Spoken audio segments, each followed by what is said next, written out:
Salam saudara, saya jumpa lagi dengan saya di channel Disciple and Training kali ini. Ya, kali ini kita akan belajar bagaimana mengaplikasikan kehidupan kita, bagaimana kita berubah di dalam pembaharuan akal budi. Sebab tanpa pembaharuan akal budi kita tidak mungkin melakukan apa yang menjadi kehendak Bapa, atau kita tidak mungkin melakukan segala sesuatu yang menyenangkan hati Tuhan. Jadi sebelum kita membahas tentang pembaharuan akal budi, saya ingin mereview ulang bahwa keselamatan yang Tuhan berikan kepada kita adalah kita diperbaharui di dalam semuanya. Karena manusia dosa kita, manusia lama kita semuanya telah mati dan terhilang. Jadi sebenarnya ketika kita diperbaharui, kita diselamatkan, pertama kali adalah roh kita yang dihidupkan kembali. Karena yang tadinya mati terputus dari Tuhan, dari Allah, lalu dikembalikan kembali supaya kita bisa berkomunikasi dengan Tuhan, supaya kita menjadi segambar dengan serupa dengan Dia, yaitu rohnya dihidupkan. Nah, nanti pada akhir zaman ketika Tuhan membangkitkan kita dari antara orang mati, lalu kita dikenakan tubuh yang baru. Nah, tubuh kita akan diperbaharui. Apapun tubuh kita saat ini, ya punya sakit penyakit, cacat dan segala macamnya, tapi suatu saat nanti gitu kan, sekalipun mungkin kita tidak sembuh hari ini, tetapi suatu saat nanti tubuh ini akan ditinggalkan, karena tubuh ini akan kembali menjadi tanah, tetapi tubuh kemuliaan akan dikenakan kepada kita. Jadi roh kita sudah diperbaharui, tubuh kita nanti akan diperbaharui. Nah, sekarang tinggal proses bagaimana jiwa kita diperbaharui. Karena itu adalah firman Tuhan yang mengatakan bahwa kita harus mengalami pembaharuan akal budi supaya kita bisa membedakan mana keinginan roh dan keinginan daging. Jadi pembaharuan akal budi itu adalah proses. Jadi ya, pembaharuan roh sudah terjadi, pembaharuan tubuh nanti akan terjadi, tetapi pembaharuan jiwa, yaitu akal pikiran kita, itu adalah proses. Bagaimana proses itu terjadi? Yaitu semakin kita mengenal Tuhan, semakin kita mengerti apa kehendak dan rencana, maka kita akan diperbaharui. Karena itu channel ini ya bertujuan untuk memuridkan, melakukan apa yang sudah kita pelajari, bukan Jadi materi saya katakan sekali lagi, bukan renungan firman Tuhan. Ya, bukan pendalaman Alkitab, tetapi bagaimana kita memahami lalu melakukan, menjadi pelaku firman. Jadi mungkin di dalam beberapa hal saya sering memberikan kesaksian diri saya sendiri, saya sering memberikan kesaksian orang lain bagaimana hidup di dalam roh, bagaimana hidup menjadi serupa dengan Kristus, bagaimana hidup untuk kemuliaan nama Dia. Nah, jadi ada proses. Bagaimana jiwa kita, pikiran kita diperbaharui? Yang pertama, memang kita harus disalibkan bersama-sama dengan Kristus supaya kita mengenakan manusia yang baru. Jadi seperti yang Tuhan katakan, kirbat yang lama itu tidak akan kompatibel dengan anggur yang baru. Jadi karena itu kita harus memiliki kirbat yang baru untuk anggur yang baru. Karena itulah diperbaharui. Nah, manusia lama kita tuh harus ditinggalkan gitu loh. Dan masalahnya kita itu tidak mau meninggalkan manusia lama. Nah, bagaimana cara kita meninggalkan manusia lama? Yaitu mulailah kita belajar untuk menyalibkan diri bersama-sama dengan Yesus, yaitu segala keinginan daging kita, segala manusia lama itu ditinggalkan. Nah, ini proses yang tidak mudah. Saya mengatakan bahwa ini tidak mudah. Bagaimana menyalibkan diri? Ya, bagaimana kita itu menahan hawa nafsu kedagingan kita. Jadi tidak seperti itu. Ketika kita berserah atas kedagingan kita, ya maka Tuhan sendiri yang akan membantu menyalibkan kita. Jadi kita memang ada orang yang bisa menyalibkan dirinya sendiri, tidak ada membutuhkan orang lain. Ya, ketika misalnya Yesus disalib, yang maku tangan dan kakinya dia kan orang lain. Nah, sama ketika kita disalibkan, yang memprosesnya itu adalah orang lain sebenarnya, lingkungan kita, yaitu melalui pelajaran-pelajaran sekolah kehidupan yang diberikan Tuhan di dalam kita. Barulah ketika kita mati, ya, disalibkan ya kedagingan kita, maka kita bisa hidup di dalam manusia yang baru. Jadi masalah manusia kita adalah kita tuh selalu ingin hidup di masa lalu karena masa lalu menyenangkan. Ya, kita ingin dulu enak gitu kan. Jadi kadang-kadang kita tidak ingin meninggalkan manusia lama kita. ya kan? Kita tidak ingin diperbaharui, jadi pikirannya masih yang lama aja, yang dulu aja, masih sakit hati saja. Sama seperti orang Israel, udah dikasih makan enak, dikasih daging di padang gurun sekalipun, dikasih makan dan minum ya, yang enak tetap aja ingin kembali ke Mesir. Cuma gara-gara bawang bombay ya kan, cuma gara-gara rempah-rempah yang ada di Mesir. Jadi kan lucu, sudah diselamatkan, dimenangkan, tetapi ingin lagi kembali ke daerah yang lama. Nah ini yang harus menjadi konsen kita. Nah ketika kita diperbaharui, bagaimana kita diperbaharuinya? Pertama ya melalui firman. Ya, firman itu akan memperbarui kita, akan menyucikan, menguduskan kita dari hari ke hari, yaitu mengalami upgrade. Jadi kalau kita punya aplikasi di HP ya kan, di Android, itu ada upgrade. Nah, ketika di upgrade kita akan mengalami yang namanya pembaruan-pembaruan. Jadi ilmu yang dulu kita pelajari sekarang itu mengalami perkembangan-perkembangan, misalnya ilmu kedokteran, ilmu biologi, ilmu fisika dan segala itu mengalami perkembangan-perkembangan, itulah yang namanya upgrade, diperbaharui. Nah, ketika kita tidak mau menyerahkan diri kita untuk diperbaharui, jadi kita masih berpikiran manusia yang lama ya. Contoh misalnya ketika kita percaya sama Tuhan Yesus, tetapi kita masih tidak bisa mengampuni orang lain, kita masih mempermasalahkan misalnya dosa-dosa orang lain, itu belum di-upgrade. Jadi kitanya sudah diselamatkan secara roh, tetapi pikiran kita tuh masih pikiran yang lama. Kalau ada orang berdosa, biar Tuhan yang balas. Nah itu kan perkataan-perkataan yang lama. Bahkan gini, kadang-kadang orang Kristen ya bikin status, siapalah aku ini gitu kan, aku ini hanya manusia biasa gitu kan. Jadi memang itu betul gitu kan, betul menurut pikiran dunia, tetapi kan di dalam Kristus tidak, kita itu manusia baru, aku adalah anak Allah, seharusnya begitu statusnya gitu kan. Nah ini yang hal-hal yang kecil sebenarnya itu yang belum diperbaharui di dalam hidup kita, yaitu melalui pikiran itu kan. Nah lalu bagaimana setelah kita disalibkan? Malah kita hidup menurut roh, bukan tubuh. Jadi kalau ini roh kita sudah diperbaharui, ini adalah tubuh kita yang sekarang kita pakai, ini punya keinginan daging, itu keinginan mata, kangkunan hidup, segala makan, minum, pakai itu inginnya di daging ini. Nah roh itu kan tidak menghendaki itu, roh tidak perlu makan, minum, pakai kan. Nah ketika jiwa kita, pikiran kita diperbaharui, maka kita akan menuruti keinginan roh, bukan keinginan daging. Jadi kalau punya uang, punya uang, ketahuan, saudara mau ngapain? Punya uang, wah kita akan pergi ke Malaysia, kita akan pergi ke Singapura, kita pergi ke Amerika. Tetapi orang yang menurutnya ketika dia punya uang misalnya, jiwanya ini mikirin, oh saya harus berbagi kepada orang lain. Banyak orang yang belum sekolah, banyak orang yang susah makan. Itu baru ada perbedaannya di situ. Jadi bisa dibuktikan secara fakta orang itu hidup di dalam daging atau di dalam daging atau di dalam roh. Makanya pembaharuan akal budi itu dikatakan supaya kamu bisa membedakan mana keinginan roh dan keinginan daging. Jadi kalau ada orang bilang, wah kita hidup di dalam roh, berbahasa roh gitu kan, setiap hari berdoa dalam bahasa roh, tapi ketika dia dikasih duit 1 juta, apa yang dia pikirkan? Ketika dia dapat berkat, apa yang dipikirkan? Itu yang menunjukkan bahwa dia hidup di dalam daging atau hidup di dalam roh. Ya, saya belajar ya. Kita sharing berpengalaman. Saya dulu ketika punya uang, karena saya usaha punya uang, jadi setiap kali punya uang saya mikir, wah saya pengen beli ini, saya pengen beli itu, saya pengen ini. Jadi keinginannya selalu yang daging itu tadi, pengen makan yang enak segala macam, pengen nonton ya ke bioskop segala macam gitu kan.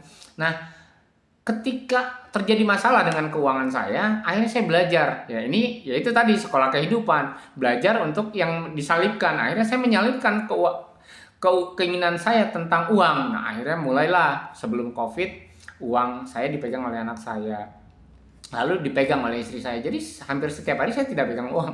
Jadi kalau mau beli bensin pun saya harus minta sama istri, beli bensin dong 30.000 gitu kan. Nah, jadi saya mulai menyalipkan yang namanya keinginan untuk pegang uang, keinginan untuk dikuasai uang. Jadi saya hanya membeli sesuatu berdasarkan kebutuhan. Misalnya, apakah saya perlu makan dan minum? Iya, tetapi saya tidak lagi. Misalnya dulu saya beli minuman manis yang apa gitu kan. Saya beli ini dan beli itu. Jadi beli gorengan tiap hari. Ya gorengan aja 10.000 lah setiap hari. Belum minumannya 5.000, udah 15.000. Belum kadang-kadang saya makan, belilah gado-gado dan segala macam. Sehari itu kadang-kadang terhitung 50.000. Sekarang saya 50.000 seminggu. Padahal saya punya uang juga. Nah itu artinya apa? Saya menyalipkan keinginan saya akan uang itu, ya kedagingan saya akan uang itu, akan kebutuhan makan dan minum, itu saya serahkan. Di Tuhan menolong menyertai saya di dalam hal itu. Sehingga akhirnya saya kadang-kadang misalnya ban agak kempes kurang anginnya, saya nggak pegang duit loh. Tapi saya percayalah, ya tinggal pinjem pompa dan segala macam. Jadi hal-hal kecil itu saya belajar bahwa perlu disalibkan. Nah ketika itu terjadi, maka ketika saya punya uang, mam ini kita buat apa ya? Ketika kami dapat berkat, mam kita tolong orang miskin yuk. Nah istri saya sudah mulai ya belajar mempengaruhi. Jadi ketika punya berkat, mam ketika covid kemarin kita mau ngasih uang ke siapa ya? Sampai bingung ya. Bahkan ya hari-hari ini saya ada di komunitas komunitas sosial ya. Itu kadang-kadang kita bingung ini mau ngasih siapa nih, ada yang mau apa ya? Ada yang mau ngasih investasi kambing 1.000 ekor. Saya bingung ini mau kasih siapa kambing 1.000 ekor ini, harus dibagi-bagi. Ada orang yang mau nggak, bertanggung jawab nggak, amanah tidak untuk diserahkan kambing. Bahkan beberapa hari yang lalu dikatakan nih Pak Parta nih ada investor yang mau kerja sama sapi 10 ekor dikasih. Wah saya juga bingung gitu kan. Jadi padahal saya tidak punya uang apa-apa, tapi akhirnya saya bisa menyalurkan berkat itu kepada banyak orang. Nah ternyata ketika saya menang terhadap suatu masalah ekonomi, menang terhadap suatu keinginan mata, keinginan daging dan gangguan hidup, ya saya menjadi saluran berkat gitu. Bukan saya menjadi kaya, saya harus kaya supaya jadi saluran berkat, saya harus punya uang banyak supaya saya bisa memberi kepada orang. Ternyata tidak gitu loh. Saya tidak perlu uang yang banyak untuk membagikan 10 ekor sapi, dan saya tidak perlu uang yang miliaran untuk membagikan 1.000 ekor kambing gitu kan. Ya ini yang jadi yang lucu gitu. Dan disitulah saya masa wah yes benar, menang saya.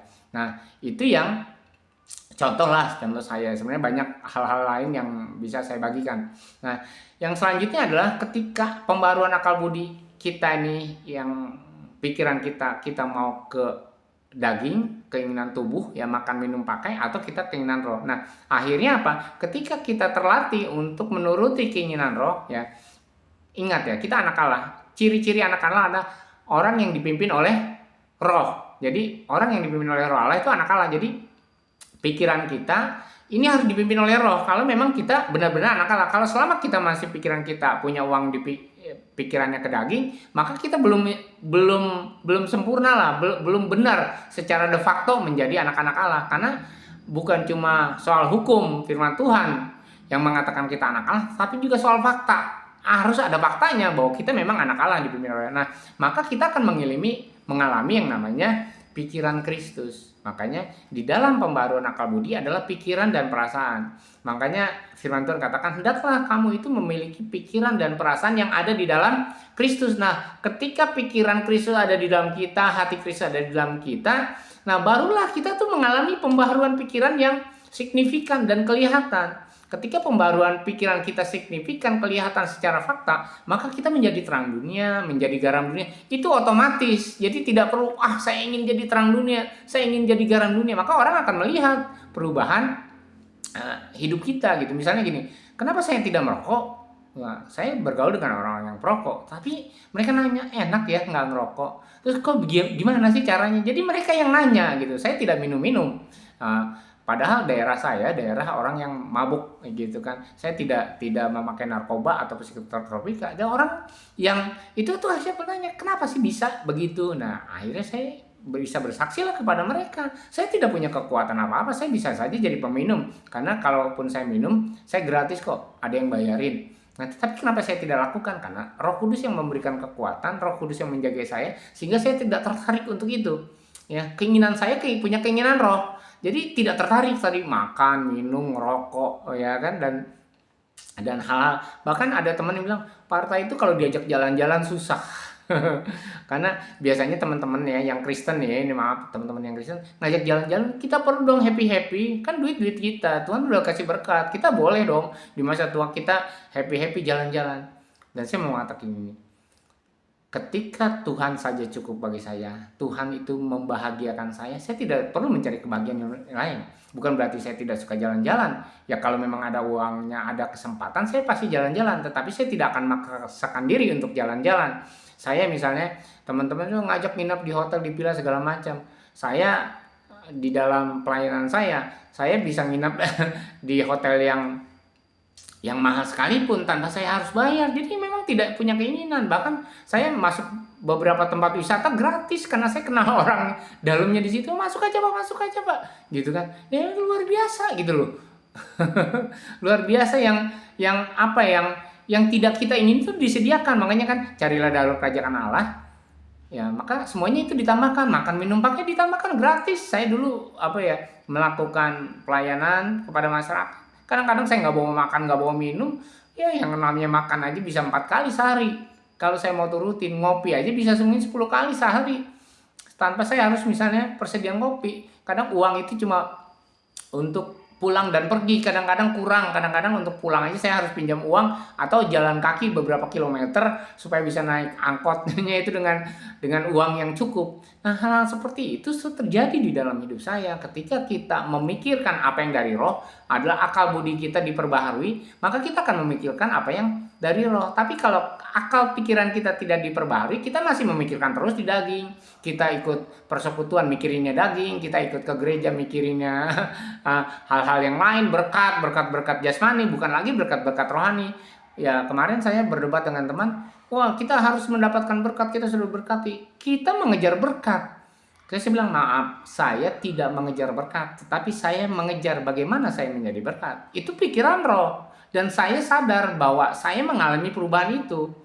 Dan saya tidak bisa menyombongkan diri. Ketika saya merasa dipimpin oleh roh, saya berubah ya. Seperti mimpi. Betul. Yang firman Tuhan katakan ketika kita dipulihkan, kita itu merasa seperti mimpi. Bahkan kita merasa kita tuh orang yang aneh sendiri gitu. Ya termasuk saya mengalami, kok saya aneh ya Tuhan? Kok saya mikirnya selalu ke sini gitu. Kok saya tidak mencari kebahagiaan di makan minum pakai. Jadi saya mau ceritakan bahwa saya tuh kenal beberapa orang yang kalau traktir itu makannya yang enak-enak segala macam. Saya tetap kalau ditraktir makan atau traktir minum, saya cari minuman yang sehat. Jadi saya milih walaupun lemon tea yang harganya 10.000 ke bawah, saya milih yang tidak ada sodanya gitu kan, misalnya tidak pakai yang macam-macam. Saya kadang milih lebih itu kalau ada gitu kan. Terus misalnya makannya ada sayurannya kah, dagingnya seperti apa gitu kan, karbohidratnya seperti apa. Karena saya sudah tua, jadi saya tidak akan makan minum yang nggak jelas gitu kan. Nah itu yang sebenarnya saya coba kendalikan gitu ya. Nah setelah itu bagaimana kita mengupgrade diri kita ya, akhirnya melalui firman. Nah firman itu ketika kita upgrade, kita pelajari, akhirnya firman itu menjadi daging. Dan ketika firman itu menjadi daging, itu menjadi hal yang menjadi kita lakukan sehari-hari. Nah ketika firman itu, ya makanya saya menolak menolak bagaimana orang membaca firman Tuhan itu berpasal-pasal sehari-hari. Tidak, saya menolak itu. Tetapi kita coba belajar untuk melakukan apa yang menjadi kehendak Tuhan, yaitu belajar firman Tuhan dan melakukannya. Belajar firman Tuhan itu dan melakukannya, karena melakukan firman Tuhan itu adalah seperti menjadi daging bagi hidup kita. Nah ketika firman itu menjadi daging, maka jiwa kita itu akan sepenuhnya diperbaharui, yaitu kita seperti Kristus, menjadi manusia yang baru. Jadi untuk kita mengalami pembaharuan menjadi manusia yang baru, ya, itu melalui proses yang panjang, melalui sekolah kehidupan, melalui pencobaan-pencobaan, melalui masalah-masalah. Tetapi itu harus dimulai dari pikiran kita sendiri akan firman Tuhan. Jadi kalau orang yang tidak banyak mengerti tentang firman Tuhan, ya akan sulit diperbaharui. Dari mana ilmunya gitu kan? Dari ilmunya justru dari firman Tuhan. Nah itu yang yang saya bisa sampaikan supaya kita menjadi manusia yang baru. Dan untuk menjadi manusia yang baru itu proses. Gitu kan, banyak hamba Tuhan mengajarkan kamu manusia baru. Manusia baru apa? Masih minum, makannya masih berantakan gitu kan, masih ngerokok, masih minum minuman keras, ya masih hidup di dalam kedagingan, masih pengen jalan-jalan terus, punya duit mikirnya bukan orang miskin, punya duit mikirnya bagaimana saya bisa menikmati. Nah itu kan manusia lama. Dan selama manusia lama itu masih ada, makanya Tuhan katakan Ujilah dirimu sendiri, apakah kamu ada di dalam Kristus atau Kristus ada di dalam kamu. Nah, kalau sampai kita bisa menguji diri kita sendiri akhirnya yang menentukan, oh saya berubah. Nah, maka ketika perubahan itu terjadi, kita seperti mimpi.